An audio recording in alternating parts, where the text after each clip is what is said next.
14:32, Honolulu, Hawái. Gritos resuenan dentro de la arena Blaisdell. Un elefante, masivo, manchado de sangre, avanza a toda prisa a través del círculo del circo. Los espectadores se apresuran hacia las salidas. Un hombre yace inmóvil bajo sus pies. Se llama Alan Campbell. Era el entrenador de Tyke. Hace unos minutos estaba en este ring con confianza. Ahora está muriendo allí. Afuera las radios de la policía crepitan. Tyke está huyendo. Se dirige hacia el centro de la ciudad. ¿Qué provocó la caída de un artista de 9,000 libras? ¿Y por qué nadie estaba preparado? No es solo la historia de un elefante enfurecido. Es una historia de cautiverio, negación y del precio violento de un sistema roto. Solo debía ser otro espectáculo más. Una tarde húmeda de sábado en Honolulu. Cientos de familias acudieron al Neil Blaisdell Center para el circo internacional, esperando maravilla, risas y la emoción de lo exótico. Los niños comían palomitas de maíz. Los padres miraban su reloj. El programa prometía un desfile de tigres, payasos y elefantes. Para muchos el momento culminante habría sido Tyke, un enorme elefante africano presentado como el dulce gigante. Había sido entrenada para inclinarse, bailar y levantar la trompa entre aplausos. Lo que el público no sabía, lo que nadie podía saber, era que bajo el maquillaje, bajo la ilusión de armonía entre el hombre y el animal, algo se estaba desmoronando desde hacía años. Porque no importa cuántas veces Tyke repitiera sus números, accidente, seguía siendo un animal salvaje. No importa cuántos espectáculos hiciera sin él.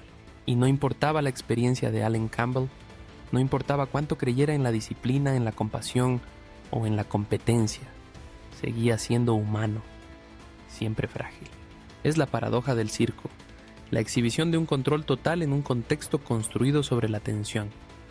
Un elefante no se exhibe porque le guste, se exhibe porque ha sido obligado a hacerlo, a través de la repetición, a través de la disciplina, a través del dolor cuando es necesario. Pero ¿qué sucede cuando este control falla? ¿Qué pasa cuando el público no ve la ilusión sino la verdad? De esto trata esta historia. No solo una muerte, no solo una locura homicida, sino la fractura lenta e invisible de la confianza entre el hombre y el animal, la escena y el espectador, la realidad y la representación. En esta arena la gente había venido para presenciar un milagro, pero lo que vieron fue un sistema que se derrumbaba en tiempo real. No era un caos que naciera de la nada, era una consecuencia. Y es importante que lo comprendamos, porque cuando un animal finalmente cede, los daños no comienzan en ese momento, comienzan mucho antes. En cada decisión, cada advertencia ignorada, cada dólar ganado al precio del silencio. No estaba solo, la industria también lo creía.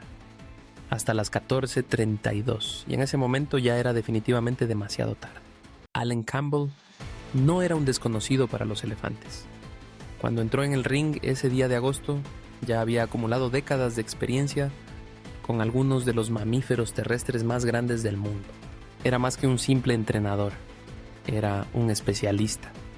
Una de las pocas personas en Estados Unidos consideradas expertas en la gestión y el comportamiento de elefantes en cautiverio.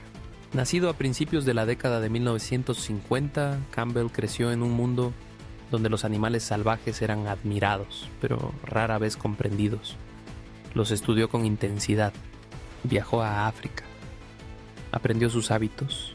Él creía en la conexión con ellos, más que en simplemente romperlos. Y sin embargo, trabajaba en un sistema basado en la dominación. No era cuidador de zoológico. No era un defensor de la naturaleza. Era un domador de circo. Durante años, entrenó elefantes para el entretenimiento, enseñándoles a hacer piruetas, a arrodillarse, a equilibrarse sobre taburetes. Entre bastidores, esto a menudo significaba usar herramientas como ganchos para toros y aguijones eléctricos. Aunque aparentemente Allen prefería métodos más suaves, decía a menudo que los elefantes respondían mejor al respeto. Pero, ¿qué es el respeto en una industria que encadena animales salvajes durante horas cada día? No era ingenuo. De hecho, Allen tenía la reputación de trabajar con elefantes difíciles, animales que otros entrenadores se negaban a manejar. Ya había resultado herido, casi aplastado, pero siempre volvía. Algunos dicen que era el ego, otros dicen que era el amor. La verdad quizás se encuentre en algún lugar entre los dos. Creía en el control, pero también creía en la relación. No se veía a sí mismo como un carcelero, sino como un guardián. Y en Taike veía un desafío. Ella era poderosa, sensible, impredecible. Y como todos los elefantes, nunca olvidaba. Él solo había trabajado con ella durante unos meses, enviado para ayudar a manejar su agresividad creciente. Algunos dicen que estaba progresando, otros dicen que era un barril de pólvora listo para explotar. Lo que está claro es esto: Alan Campbell no era un villano, pero formaba parte de un sistema que exigía la obediencia de criaturas que nunca se suponía que debían obedecer. El 20 de agosto de 1994 entró en ese ring creyendo tener la confianza de Taike. Pero la confianza, una vez rota, es difícil de recuperar. Y los elefantes recuerdan todo. Taike no nació en cautiverio. Nació en estado salvaje, probablemente en Mozambique, a mediados de los años 1970, en una época de intensa caza furtiva de elefantes en toda el África austral. Con solo unos meses, fue separada de su manada, probablemente después de la muerte de su madre. Ella formaba parte de los miles de terneros exportados en esa época, dentro de un circuito que transformaba a los animales salvajes en artistas. Cuando llegó a Estados Unidos, ya pertenecía a la Hawthorne Corporation, un proveedor de elefantes de circo con sede en Illinois. Su vida a partir de ese momento fue una vida de confinamiento, conformidad y movimiento constante. Taike nunca se alejaba más de unas pocas decenas de pies sin una cadena. Vivía en vagones, caravanas y sótanos de arenas. Se ha presentado cientos de veces para circos itinerantes, a veces 2 veces al día. Sus entrenadores cambiaron, su comida estaba racionada, su descanso era condicional. En lugar de una manada tenía extraños, en lugar de libertad tenía una rutina. La vida de circo no imita la naturaleza salvaje, la reemplaza por la obediencia. Los elefantes son criaturas inteligentes y emocionalmente complejas. Forman vínculos de por vida, lloran a sus muertos y necesitan una estimulación mental constante. En la naturaleza, recorren hasta 30 millas al día. En cautiverio, dan vueltas en círculos, se balancean, se lanzan hacia adelante, desarrollan cicatrices psicológicas. El expediente inicial de Taike estaba lleno de incidentes, intentos de fuga, señales de angustia, negativa a obedecer. Su expediente fue marcado repetidamente con alertas de comportamiento, pero en lugar de ser retirada, fue enviada a otro lugar, otra ciudad, otro entrenador. Cada vez el riesgo aumentaba. En 1993, justo un año antes del ataque en Honolulu, Taike se había escapado de otra arena durante una función en Dakota del Norte. Pasó por una puerta y cruzó corriendo el estacionamiento. Esa vez la atraparon antes de que alguien resultara herido. Las señales de advertencia eran fuertes y claras. Ella se estaba deteriorando. No estaba segura. Sin embargo, seguía actuando, porque Taike ya no era considerada un ser, era un contrato. Un activo. Una partida presupuestaria en un espectáculo itinerante basado en la repetición y la negación. Y el 20 de agosto de 1994, el mundo que ella conocía, hecho de correas y órdenes, finalmente se derrumbó. No se limitó a correr, ella explotó. Antes incluso de que pusiera un pie en esa arena de Honolulu, Taike estaba pidiendo ayuda, no con palabras, sino con su comportamiento. Su historia documentada se remonta a casi una década. Desde mediados de los años 80, los informes de inspección del USDA y los documentos internos del circo comenzaron a mostrar un patrón. Taike era difícil, resistente, impredecible. Se resistía a los entrenadores, rechazaba las órdenes, se lanzaba contra los entrenadores, se escapaba de su recinto en varias ocasiones. En la industria del circo, esto se calificaba como temperamento difícil. En la naturaleza, se hablaría de trauma. Uno de los primeros incidentes graves ocurrió en 1988. Durante un espectáculo en Altoona, Pensilvania, Tyke salió repentinamente del escenario en medio de un número. Testigos declararon que derribó a su jinete y casi pisoteó a un técnico. Hawthorne minimizó el incidente. Luego vino Minot, Dakota del Norte, en 1993. Tyke se escapó por una puerta de la arena durante un espectáculo, corrió hacia el estacionamiento y tuvo que ser controlada por varios entrenadores. Los medios locales lo calificaron como un pequeño susto, pero los conocedores estaban alarmados. Los entrenadores comenzaron a pedir discretamente no trabajar más con ella. Algunos la describían como nerviosa, a la defensiva, lista para explotar. Un ex entrenador dijo: Tyke no confiaba en nadie, ya no. Sin embargo, la compañía Hawthorne la mantuvo en la gira, porque cada vez que se manifestaba, el discurso era el mismo: aislarla, calmarla, intentarlo de nuevo. Incluso unas semanas antes del espectáculo en Honolulu, Tyke tuvo una crisis violenta durante el entrenamiento. Cerró una puerta de golpe, rechazó una orden y supuestamente atacó a otro elefante cercano, pero no se presentó ningún informe oficial. Había que preparar el espectáculo. Lo que es aún más preocupante es esto: el caso de Tyke no era único. Muchos elefantes bajo el cuidado de Hawthorne mostraban signos de estrés mental y físico.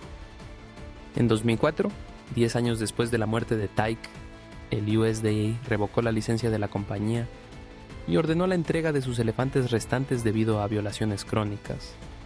Pero en 1994 nada impidió su traslado a Hawái. Alan Campbell, encargado de manejarla, conocía su pasado. Creía poder ganarse su confianza, que su estilo, calmado, asertivo, mesurado, funcionaría donde otros habían fallado. Pero la confianza no solo se gana, debe ser posible. Y para Tyke, después de años de trauma ignorado, esa posibilidad quizás ya había desaparecido. Las señales no solo estaban presentes, gritaban. El Neil Blaisdell Center no era ajeno al espectáculo. Construido en los años 1960, este polivalente recinto había acogido de todo, desde conciertos de Elton John hasta torneos universitarios de baloncesto. Pero el 20 de agosto de 1994 se convirtió en un circo, literalmente. El Circus International había llegado a Honolulu con sus tigres, sus acróbatas, sus payasos y sus elefantes. A media mañana, el equipo ya estaba dentro, descargando los accesorios, revisando las luces, alimentando a los animales. El aire estaba cargado con el olor a aserrín, palomitas de maíz y ansiedad. Tyke se había comportado mal a principios de semana. Estaba inquieta. Caminaba de un lado a otro, no respondía a las órdenes, pero el espectáculo debía continuar. El círculo estaba instalado.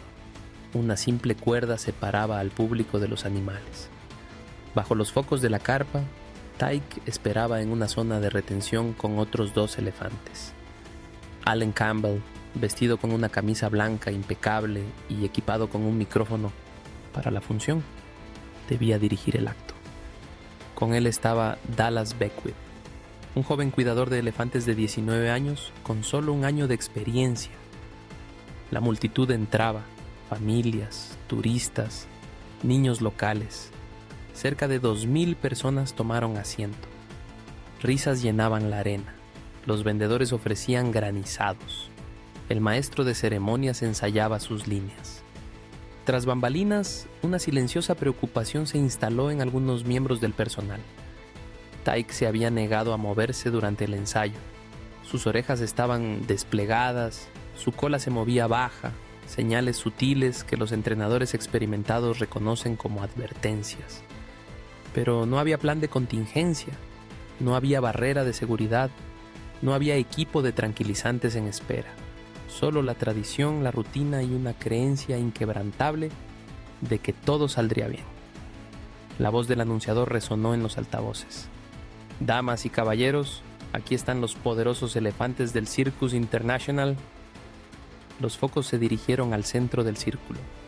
Tyke entró en la arena. Desde fuera todo parecía normal, pero detrás de los ojos de Tyke, algo estaba cambiando. Allen levantó la mano. La música aumentó en intensidad. Ella avanzó, pero sin gracia. Sus pasos eran pesados, deliberados. Miraba más allá del público, más allá de las luces, hacia algo que solo ella parecía ver.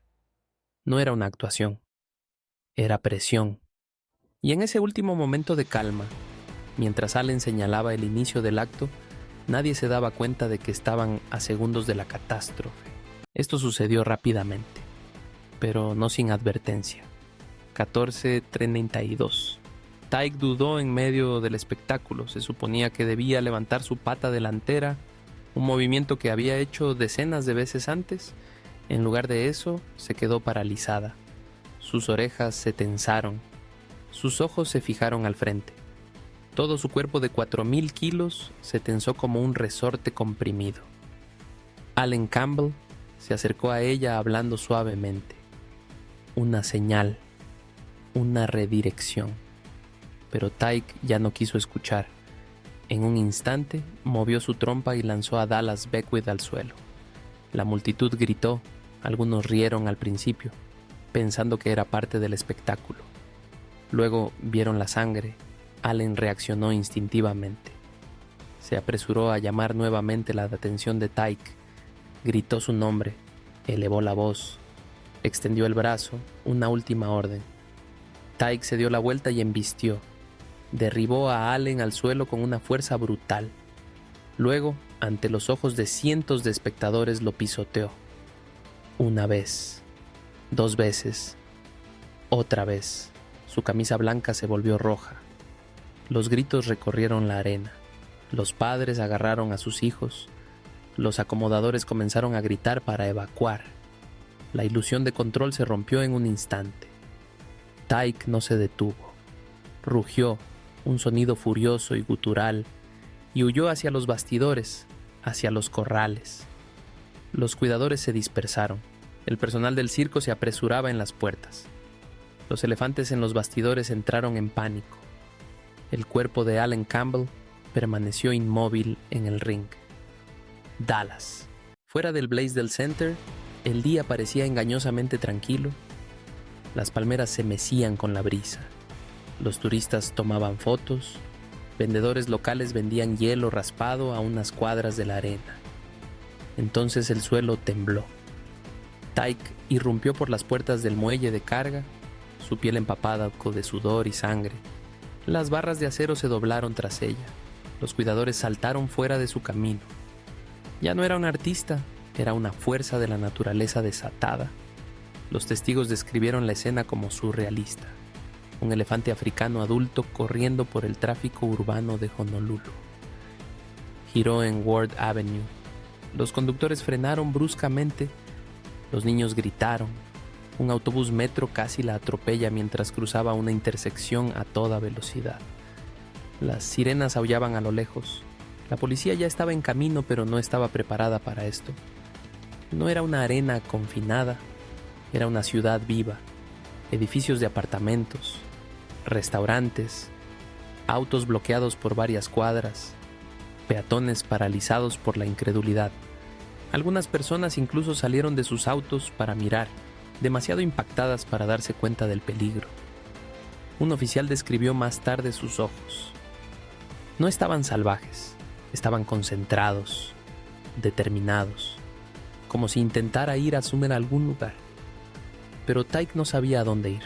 Actuaba por instinto, buscando escapar, buscando espacio, huyendo de todo lo que le habían enseñado a soportar. La policía intentó contenerla, disparando tiros de advertencia al aire. No funcionó. Luego dispararon a sus patas. Tampoco funcionó. Chocó contra un coche patrulla, abollando el capó, y siguió su carrera. En un momento cruzó Queen Street, rompiendo un semáforo. Los residentes miraban a través de las persianas mientras ella pasaba a toda prisa. Los comercios cerraron sus puertas con llave. Tyke corrió casi 30 cuadras, casi media hora de caos, mientras las fuerzas del orden luchaban por montar una respuesta adecuada a algo para lo que nunca habían sido entrenadas. No era solo un animal suelto, era el desmantelamiento de un mito, el mito de que se puede dominar la naturaleza salvaje sin sufrir las consecuencias. El mito de que el miedo hace que los animales obedezcan para siempre. El mito de que romper el espíritu de una criatura no terminará rompiendo tu mundo. Y ahora, todo Honolulu veía ese mito correr por sus calles. En cuanto Tyke salió de la arena, la ciudad tenía 30 minutos para reaccionar. Pero esos minutos no parecían una persecución. Parecían un colapso del orden, de los sistemas, de las certezas. La policía rápidamente se dio cuenta de que estaba superada. Sus armas, principalmente pistolas y escopetas calibre 12, no estaban diseñadas para detener a un elefante de 4,000 kilos en movimiento. Su entrenamiento los preparaba para enfrentar tiradores activos, no a una megafauna enfurecida. Y sin embargo, cada vez que Tyke se lanzaba hacia adelante, alguien tenía que actuar. Disparaban para proteger al público, pero eso no la detenía. Los testigos describen el ruido de las balas rebotando en los huesos. Los agentes disparaban ráfagas, apuntando a sus piernas y hombros, tratando de ralentizarla. Pero la adrenalina la mantenía en pie. En una ciudad conocida por su belleza, su paz y su turismo, el espectáculo que se desarrollaba parecía una zona de guerra. Cuando se oyó el disparo final, la ciudad cayó en un silencio total. Tyke había muerto. Alan Campbell había muerto. Dallas Beckwith estaba en el hospital. Y la multitud reunida frente al Blaisdell Center permanecía paralizada, sin saber si acababa de presenciar una tragedia o un juicio. Al caer la noche, los medios acudieron en masa. Las imágenes de la furia de Tyke, captadas por helicópteros de prensa locales y transeúntes, encabezaron los periódicos internacionales. Una imagen en particular circuló por todas partes. Tyke tendida en el estacionamiento, su enorme cuerpo rodeado de casquillos vacíos y luces intermitentes. Era impactante, no solo por la violencia, sino porque revelaba algo que el público no quería ver: el precio del entretenimiento. La cobertura mediática fue inmediata e incesante. Los medios locales entrevistaron a testigos, muchos de ellos niños, que describieron el horror dentro de la carpa. Algunos lloraban frente a la cámara, otros hablaban con incredulidad. Era como ver una película de monstruos, pero era real. La policía fue elogiada por evitar más víctimas, pero incluso los oficiales admiraban en privado no haber enfrentado algo así antes. Un sargento calificó el tiroteo como el peor día de su carrera. Pero el cambio más grande no fue emocional, fue institucional. Los grupos de defensa de los animales se movilizaron de la noche a la mañana. PETA publicó un comunicado en pocas horas, calificando la muerte de Tyke como una consecuencia inevitable de la cautividad y la crueldad. La ASPCA, la Born Free Foundation y In Defense of Animals exigieron una legislación inmediata que prohibiera los animales salvajes en los circos. Presentaron la historia de Tyke como prueba de que la cautividad no solo daña a los animales, sino que también pone en peligro a los humanos. La confianza del público en la industria del circo comenzó a desmoronarse.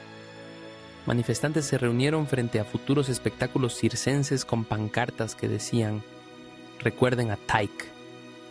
Los padres reconsideraron lo que creían que era un entretenimiento familiar. Políticos en Hawái propusieron prohibir los animales exóticos en espectáculos públicos, proyectos de ley que más tarde influirían en discusiones federales más amplias. Y la Hawthorne Corporation, que manejaba a Tyke, fue sometida a un escrutinio riguroso. Las investigaciones revelaron una larga lista de violaciones, reportes ignorados y advertencias repetidas, muchas de las cuales quedaron sin respuesta. La muerte de Tyke no fue una simple nota al pie, fue un punto de inflexión. Y en el eco de los disparos y los titulares surgió una pregunta mayor: ¿qué hemos ignorado para que esto suceda? 2 funerales tuvieron lugar esta tarde de agosto. Una se celebró en una morgue de hospital, la otra en las calles. El cuerpo de Alan Campbell fue entregado a su familia unos días después del incidente. Sus heridas eran catastróficas, su caja torácica aplastada, su cráneo fracturado. Fue declarado muerto en el lugar, pero para muchos de los que lo conocían, el verdadero dolor llegó después, al intentar reconciliar al hombre que amaban con la forma en que murió. Allen era un esposo, un padre, un entrenador de animales de larga trayectoria cuya pasión por los elefantes había comenzado en la adolescencia. Había trabajado con decenas de elefantes durante su carrera, y a pesar del trauma de sus últimos momentos, su familia lo recordaba no como una víctima, sino como un hombre que creía profundamente en la conexión entre humanos y animales. Sus cenizas fueron esparcidas en Florida. Su nombre fue añadido a un muro conmemorativo que honra a los artistas de circo muertos en servicio. Pero Allen no fue el único que fue llorado.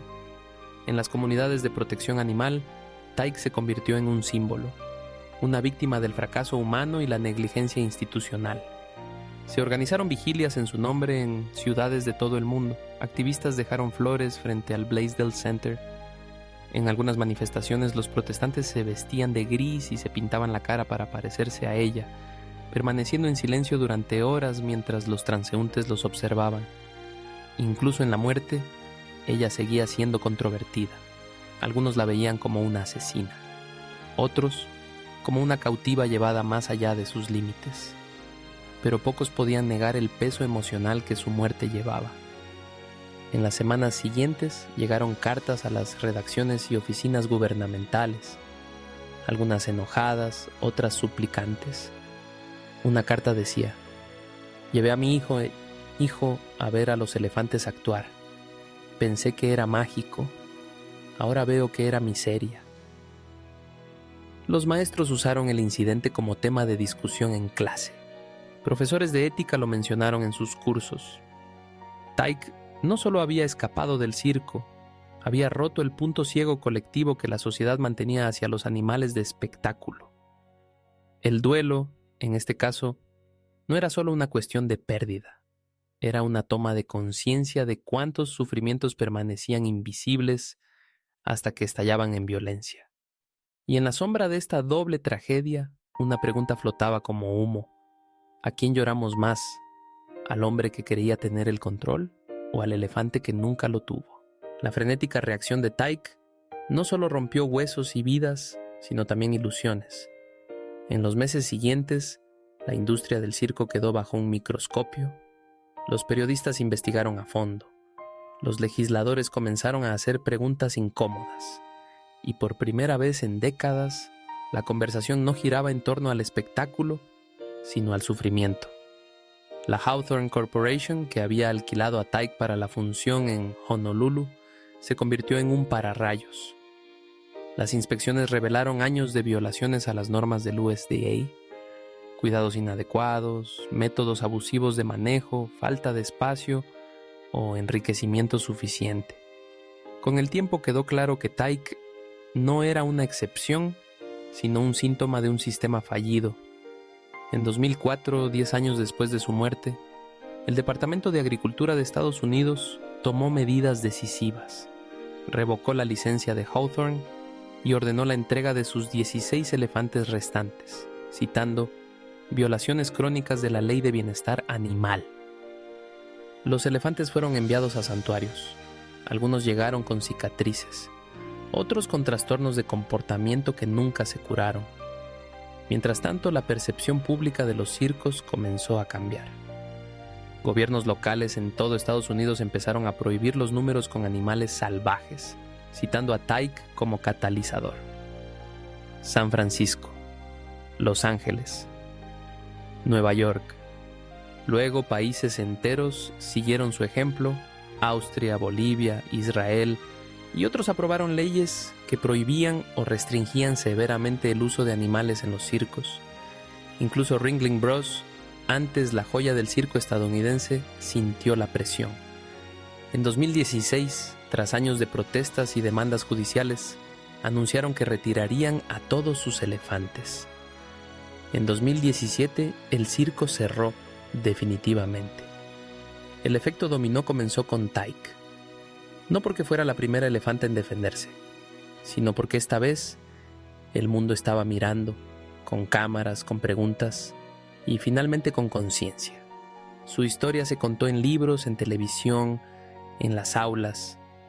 Documentales como Tyke, Elephant Outlaw y An Apology to Elephants exploraron las profundas fallas éticas del uso de animales salvajes para el entretenimiento. Antiguos entrenadores se pronunciaron. Antiguos partidarios cambiaron de bando. Tyke no vivió para ver un mundo mejor, pero su muerte ayudó a crear uno. Y en el silencio que siguió al último disparo, la industria del circo ya no fue juzgada por su brillo, sino por sus sombras. Las consecuencias de la muerte de Tyke no solo pusieron en cuestión el funcionamiento de los circos, sino que también cuestionaron su derecho mismo a existir. Durante más de un siglo, los espectáculos con animales han sido un pilar del entretenimiento mundial. Los niños contenían la respiración cuando los leones saltaban a través de aros en llamas. El público aplaudía cuando los elefantes se paraban sobre taburetes o bailaban en formación. Parecía mágico, inofensivo, incluso impresionante. Pero detrás de los cortinajes de terciopelo y los trajes brillantes siempre existió una realidad más oscura, la de las cadenas, los castigos y las fracturas psicológicas. Los elefantes en particular no son fáciles de entrenar. Son animales inteligentes, sociales y profundamente emocionales. En estado salvaje, viven en manadas matriarcales, forman vínculos de por vida y recorren decenas de kilómetros al día. En los circos están confinados, a menudo aislados, y sometidos a herramientas como los ganchos para ganado, instrumentos metálicos afilados, usados para forzar la obediencia. Muchos especialistas en comportamiento animal sostienen ahora que el espectáculo no es un entrenamiento, sino una sumisión. Lo que parece cooperación es a menudo miedo.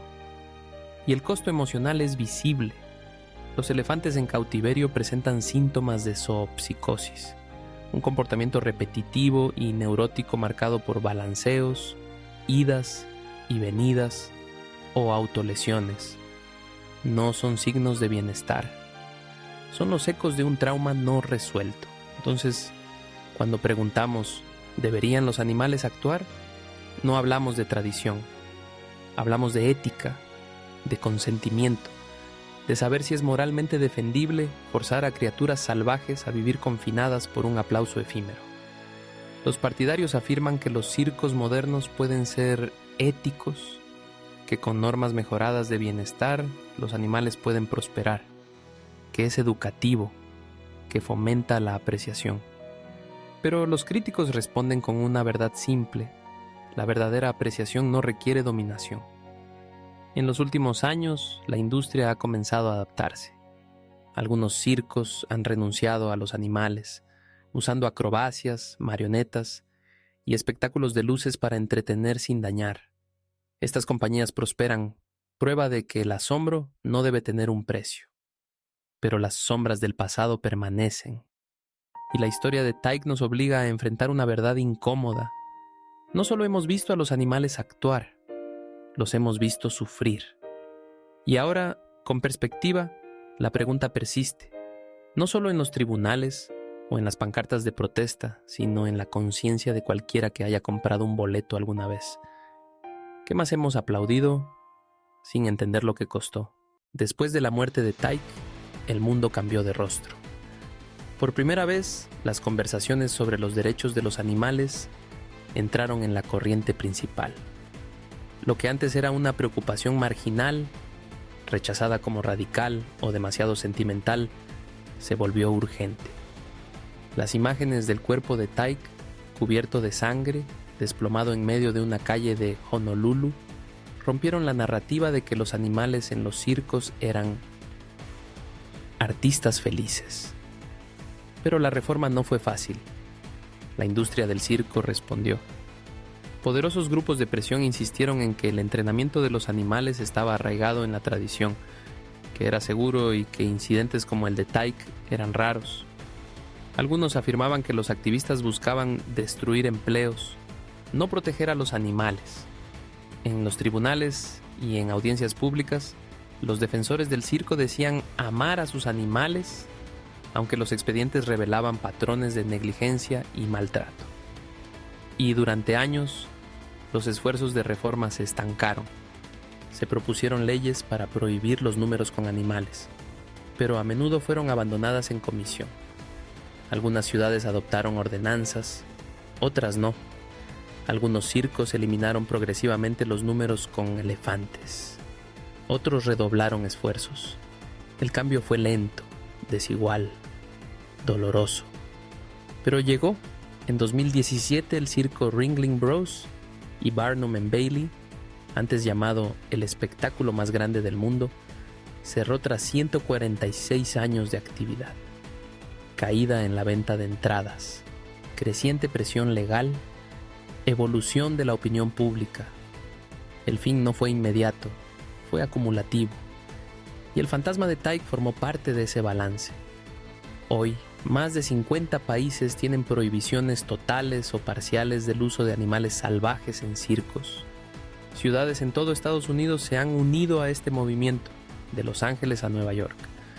Y organizaciones antes consideradas radicales, como The Humane Society y Animal Defenders International, ahora trabajan con legisladores para crear políticas de bienestar animal aplicables. Paralelamente, han surgido santuarios como Alternativas, espacios donde elefantes antes cautivos viven el resto de sus vidas en paz, lejos de los reflectores. Algunos de estos elefantes aún llevan cicatrices, algunos nunca se recuperan, pero al menos ya no son accesorios. La lucha continúa, pero la dinámica ha cambiado, porque Tyke no solo cargó a través de un círculo de circo, cargó a través de décadas de negación, y en el espacio que dejó atrás, algo nuevo comenzó a crecer. No solo la indignación, sino la responsabilidad. El nombre Tyke alguna vez estuvo impreso en letras gruesas en un programa de circo. Hoy está grabado en una parte más profunda de nuestra memoria cultural. Con el paso de los años, la historia de Tyke se ha convertido en mucho más que un título o un relato de advertencia. Se ha convertido en un símbolo de cautiverio, de rebelión, del momento en que el silencio dio paso a los gritos. Durante décadas después de su muerte, activistas de todo el mundo han marchado bajo pancartas con su nombre. Carteles de Justicia para Tyke han aparecido en manifestaciones frente a ayuntamientos, en peticiones escolares y en protestas contra los circos en países donde ella nunca puso un pie. Incluso quienes nunca han visto las imágenes aún conocen su nombre, porque ahora significa algo. Tyke ha aparecido en libros, investigaciones y estudios universitarios sobre la cognición y el trauma animal. Ha sido objeto de películas, incluido el escalofriante documental Tyke Elephant Outlaw, que reveló no solo sus últimos momentos, sino también el sistema que los generó. La película no sensacionaliza su frenesí, lo lamenta. En las aulas se enseña no como un monstruo, sino como un estudio de caso en ética. En los santuarios algunos elefantes rescatados llevan su nombre en su honor. En el arte, su imagen se reimagina, sin maquillaje, sin equilibrio sobre un taburete, sino de pie, orgullosa, salvaje y libre. Su nombre tiene peso. Para los entrenadores que dejaron la industria, es la historia que cambió su rumbo. Para los legisladores, es el nombre que invocan al presentar prohibiciones. Para los niños criados para cuestionar lo que es normal, Tyke es un recordatorio de que el entretenimiento nunca debe hacerse a costa de la libertad de otra criatura. Y sin embargo, este legado es complejo. Tyke mató a un hombre, hirió a otro, provocó pánico en una ciudad. Su historia no está exenta de horror, pero tampoco carece de humanidad, porque en su desafío la gente no vio solo rabia, vieron tristeza, vieron confusión, vieron algo profundamente, dolorosamente familiar. Tyke se convirtió en un espejo que nos mostró hasta dónde estábamos dispuestos a llegar para mantener una ilusión y qué tan rápido esa ilusión podía romperse. Hoy, el nombre Tyke no representa solo lo que pasó. Representa lo que finalmente hemos decidido que nunca más debe volver a ocurrir. La historia de Alan Campbell y Tyke no solo trata de un circo que salió mal. Se trata del precio del control, y de las consecuencias de ignorar el sufrimiento disfrazado de espectáculo. Tyke no era mala, estaba cautiva, entrenada, retenida, llevada al límite. Allen no era imprudente, era un creyente, alguien que pensaba que la confianza y la disciplina eran suficientes para mantener el peligro a distancia. Pero ese día rompió esas dos ilusiones. Nos obligó a dejar de fingir que los animales salvajes pueden ser domesticados sin consecuencias, o que la tradición justifica la tortura. La muerte de Tyke cambió el mundo, no porque fuera el primer incidente, sino porque finalmente fue aquel al que no pudimos apartar la mirada. Se convirtió en un punto de inflexión y en una advertencia. Si esta historia te hizo reflexionar, no la dejes ahí. Compártela, habla de ella, haz las preguntas difíciles. ¿Qué más hemos aplaudido sin entender el precio que se paga? Porque historias como la de Tyke no desaparecen, resuenan hasta que alguien escucha. Si crees que esta historia importa, gracias por darle me gusta, compartir y suscribirte. Estas voces merecen ser escuchadas.